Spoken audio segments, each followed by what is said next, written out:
Hello, my name is Braden Hess. From Central New Jersey, currently living in Butler, PA. It's about an hour north of here. I met Nick on a plane in Chicago, going to Pittsburgh to visit my family for Thanksgiving. I currently go to school in Kansas.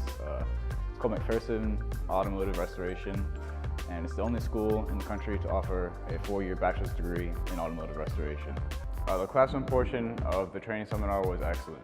Nick and Paul go over everything you need to know to learn how to run a detailing business, how to gain customers, how to market and advertise, how to legally start up a business.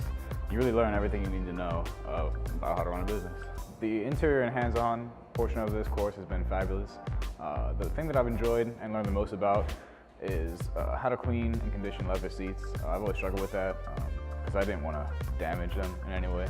And at Detail Kings Training Institute, you'll learn everything you need to know.